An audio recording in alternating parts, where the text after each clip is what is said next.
You'll find Redgum Restaurant in Boronia House, a stately Victorian home owned by a carriage maker and constructed in the 1880s. And the formal gardens add elegance and old world charm. In this episode of Dining Down Under.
Welcome to another episode of Dining Down Under. I'm Vic Cherikoff. Mark McCluskey. Benjamin Christie. We're cooking at Redgum Restaurant. We're visiting Redgum Restaurant and cooking dishes inspired by the chef there. Redgum Restaurant is in a historic house, Boronia House, in the suburb of Mosman in the northern suburbs of Sydney. And it's a Federation-style house. It is, sandstone building. It's got ornate iron work and so forth. You'll see it a little bit later in the show, and we're exploring some of the food that the chef Uli Rabs there presents.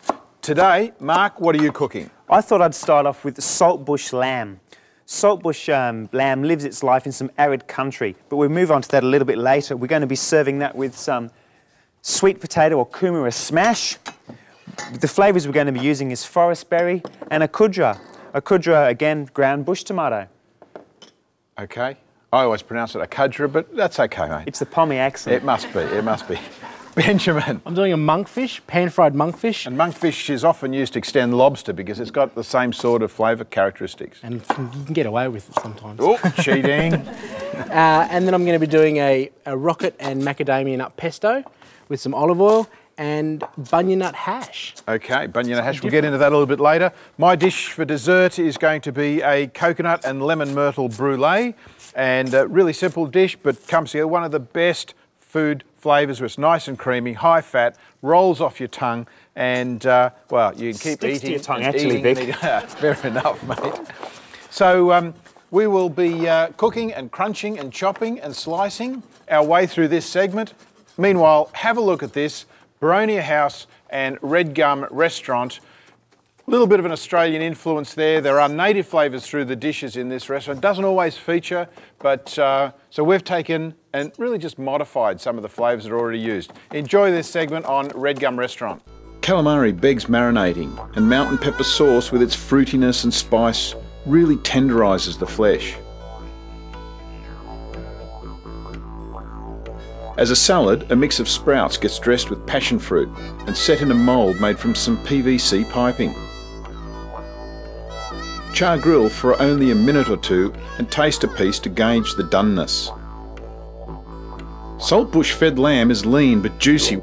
Because the lamb is not strongly flavoured, it is suited to rubs and dry marinades like this one, made from breadcrumbs, sage, mountain pepper, native Australian mint, a little salt and conventional black pepper. Pan fry the lamb in oil to brown the coating and finish in a hot oven to medium rare. Plate up with a chunky kumara mash flavoured with fried onion and bacon and a pepperberry sauce made from lamb jus. The finished dish gets the garnishing treatment with herbs, rosemary sprigs and kumara crisps. The prepared creme brulee is a baked egg custard flavoured with a tiny amount of a food-grade gum leaf or eucalyptus oil. The brulee name relates to the burnt or caramelised topping to the cream and adds a visual element and a textural crunch. And so we say goodbye to Redgum Restaurant. I really look forward to seeing what we're going to do with the dishes in the studio.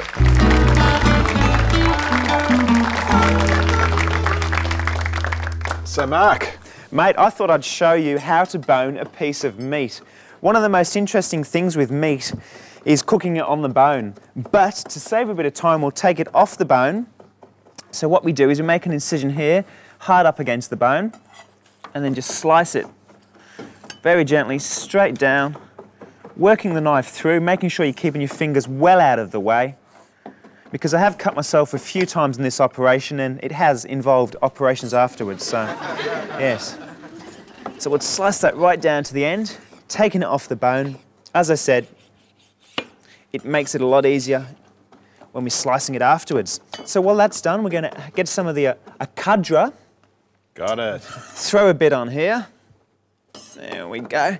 And then tilt it back over onto the bone. We'll tie that to hold it in place. So that's a great way of locking in the flavour. It's basically certainly is. Sandwiched between the bone and the meat itself. The flavour's only got one place to go, and that's into the meat. That's right. So we just tie a knot here very quickly. There we go. And then make one loop, make two loops, pull it over. Geez, it's pretty easy, isn't it? It sure is. And pull it nice and tight. It can't get much easier, really. Do that again, just in slow-mo. So we go one loop, two loops, and then just pull it over. So you're really just twisting it twice. Twisting it twice, pulling it on. There we go. I had a bit of luck with string. You could even put something in the middle of that too, couldn't you? You could do that. With some rocket or... Or I think the kadra works really well. There we go. Excellent. So what are you doing, Benjamin? I'm doing a rocket and macadamia nut pesto at the moment. For people who don't know what pesto is traditionally basil and pine nut olive oil. Yep.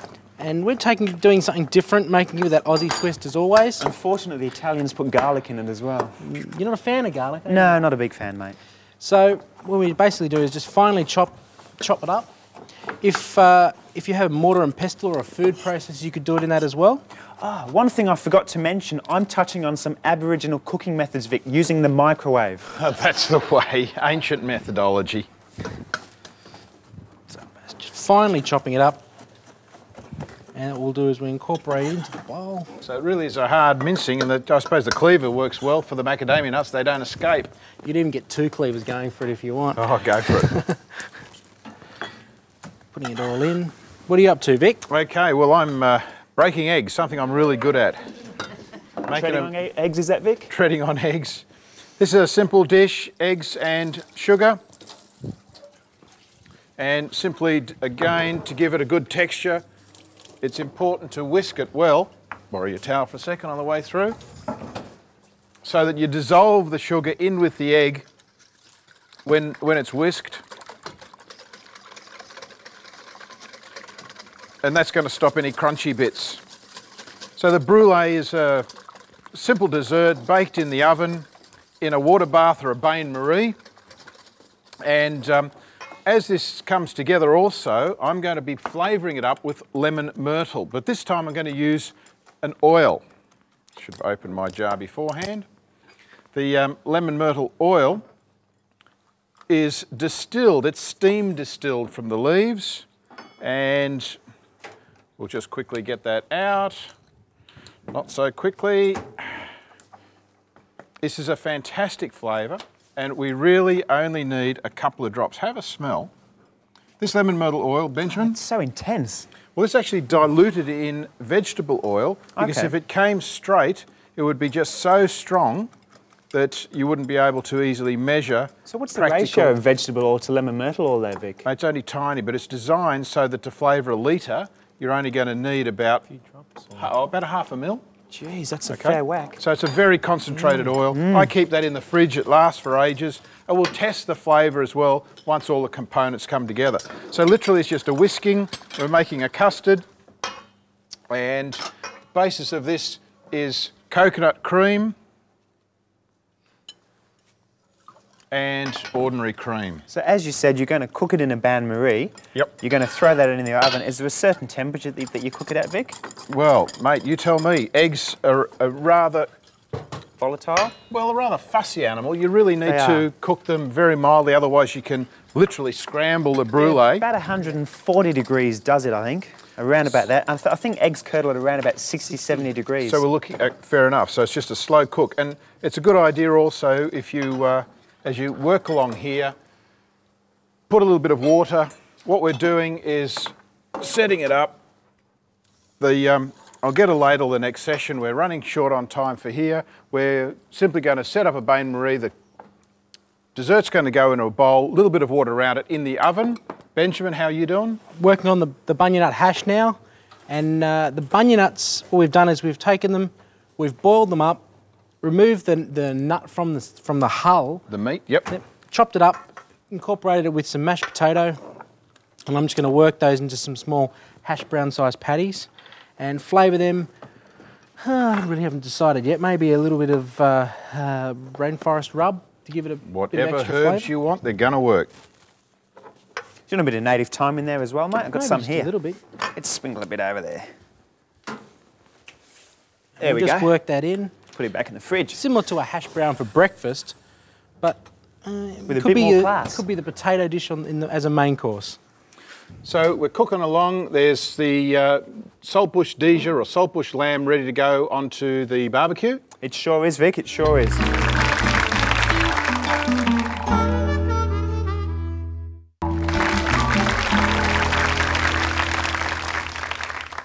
Now the lamb, we're going to throw that on. We've got a lot of flavour in there. There are kudras in there. It's going to really cook through nicely and crisp up the skin on this hot plate. So we'll put it on the back there. Turn up the heat. And we've got some kumara. The kumara is nice and tender, nice and soft. We're going to put it on the hot plate. Some of the fat's going to be released from the lamb, and the fat's going to intensify the flavour of the kumara, really work into it.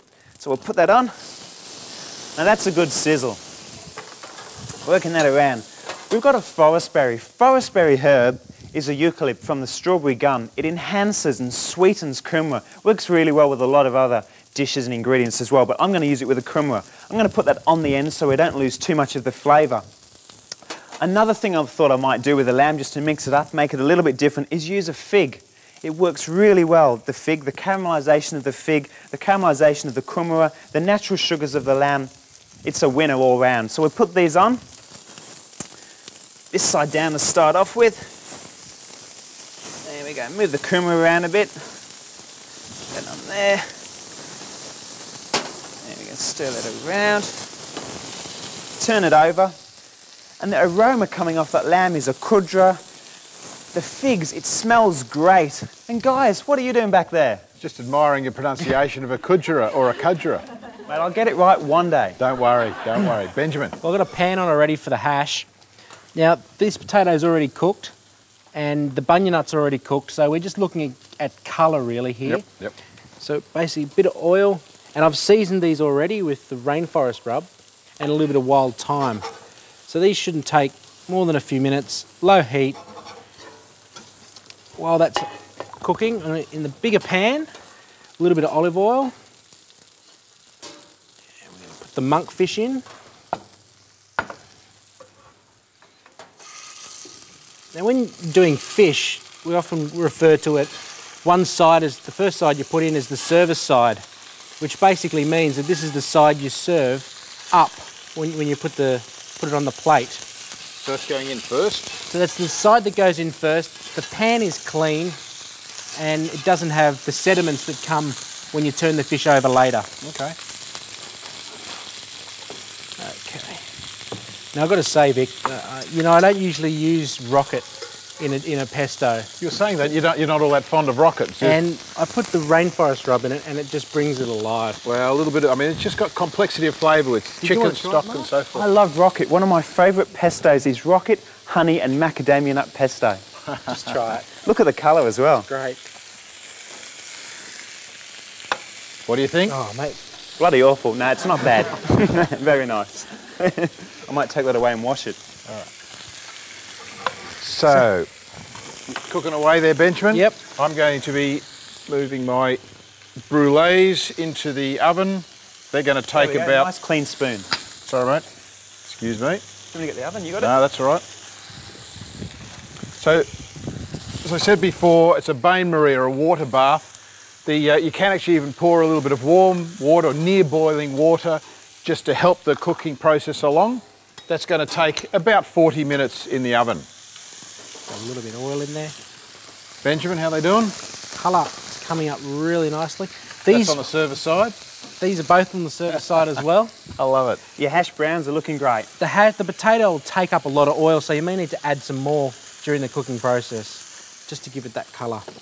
So this is, you've got potato and bunya nut. And Bunya nut. I actually quite like making various mixtures with the bunya nut. In fact, you can even be used a little bit like refried beans with a Mexican twist. You can use the bunya nut in the same sort of way and simply process the nut meat, blend it, refry it, cook it, put flavours into it, extend it with all sorts of things.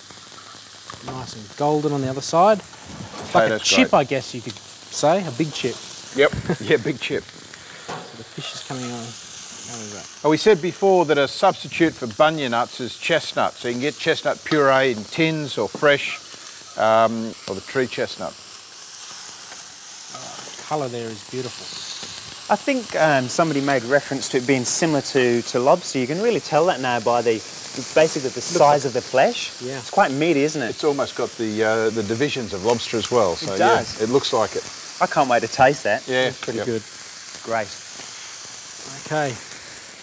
Okay, I'll also just finish up the garnish for my brulee, which is just going to be a banana slice with a little bit of sugar on top, and we just brulee or burn the sugar on top of the finished dessert. That's going to be interesting, putting banana on the top. Will the banana stay soft or will it crisp up? Well, because the sugar on top, the sugar will caramelise and basically keep the banana quite soft. So it'll bring a whole new element of flavour out in the banana. Well, the banana, the coconut and the lemon myrtle is a really good combination. Thai dish. Hey, there you go, with a dessert. Great. So you've gone over to oven baking with the... What I've done is I've pulled the lid down on the barbecue, basically because the lamb's taken a little bit longer than I did expect. So we've gone back to the convection way of cooking. Give it another 5 minutes, she'll be right on the night. Excellent, excellent.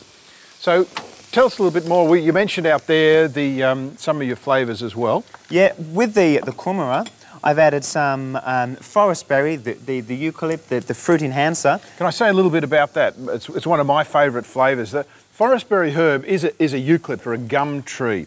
And the interesting thing about it, when you smell the leaf, you actually pick up cumin and caraway. So it's really great, not just with kumara and sweet vegetables, but really good in Indian-style curries as well. Definitely. So you could just finish the curry dish off, give it like a fruity aftertaste. Absolutely. Okay. So we're about to plate up, finish off and plate up. And the dishes that we're serving then are a saltbush lamb backstrap with wild thyme and forest berry kumara, pan-fried monkfish, rocket and macadamia nut pesto with a bunya nut hash, and then finally coconut and lemon myrtle brulee.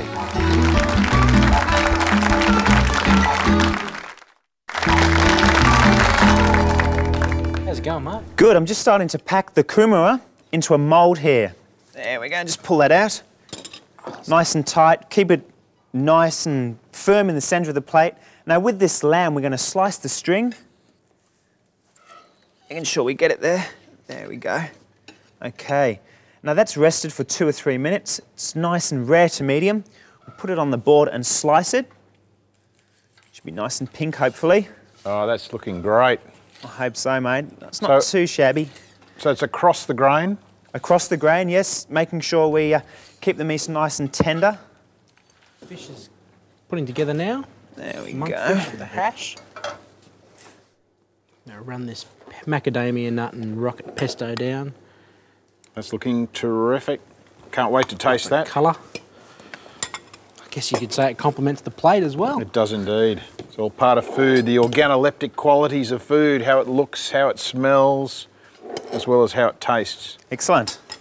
Mark, you done? All done, mate. I'll just quickly brulee this, get this torch going. Hey? Oh, go for it, mate.